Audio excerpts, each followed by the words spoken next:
This is Rachel Rubelet with YorkNewsTimes.com. I'm out at Pleasant Home Cemetery, where Alexandra Grant is trying to bring a tombstone home after a 66-year journey. The thing that's so amazing is that I did buy this in Buffalo, Wyoming, in a store called The Rendezvous.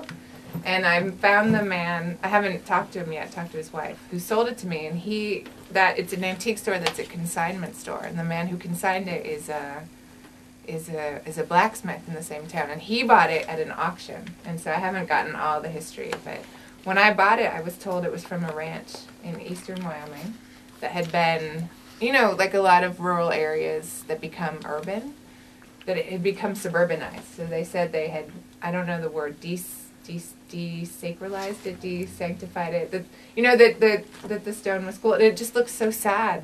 I mean, I really thought about it for about 3 days before buying it. But it was literally this forlorn item in this very strange antique store.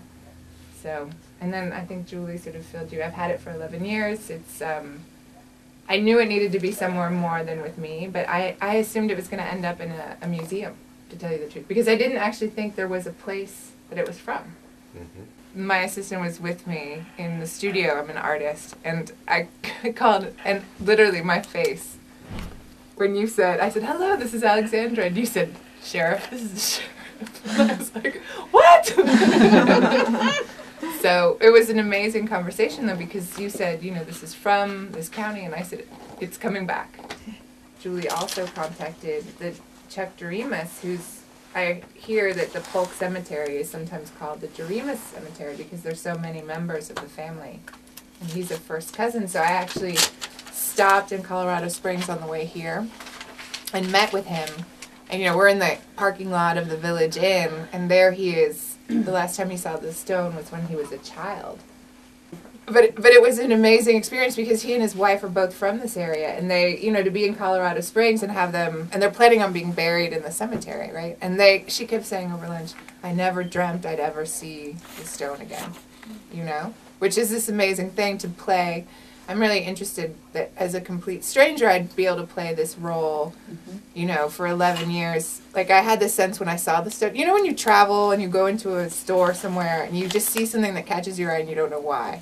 Well, this was that times 100. And I just had the sense I was taking care of the stone. And I, again, like I said, I thought it would end up in a museum or in a collection, somewhere where people would be able to see it. That was my intention. As an artist, I make things that people go to museums or to look at and that have sort of power. You know, a photograph, a painting can have a lot of power. And I just have felt like the caretaker of this item, so I'm really happy to understand where it's going to be and what it will mean.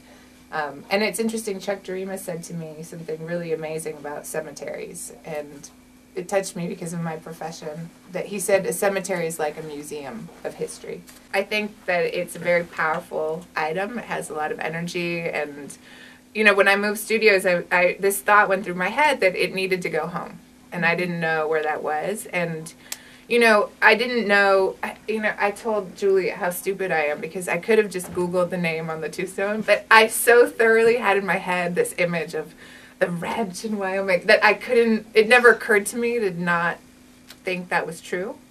Does that make sense? So for me, the home of the tombstone was like a museum of the West or someone who, you know, a university museum. And so my idea was I'll put it on eBay for a lot of money so only someone serious would contact me. And it really, there was no real, you know, it wasn't about making money. I just want to be really clear. It was about, that was the only idea I had to put it into the world. I wasn't going to write free tombstone for the right museum. You know, like, I didn't know how to do that. And so the timing just was so coincidental that Julie read an article about another tombstone.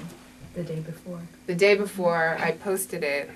She saw it, contacted me, or contacted you, and then immediately the puzzle came together. So it's, again, how do you, the real issue for me was to get the tombstone home, wherever that was, and then once home was revealed, then it was like, okay, the next step is to obviously drive however many hundreds of miles and and be here with you guys today.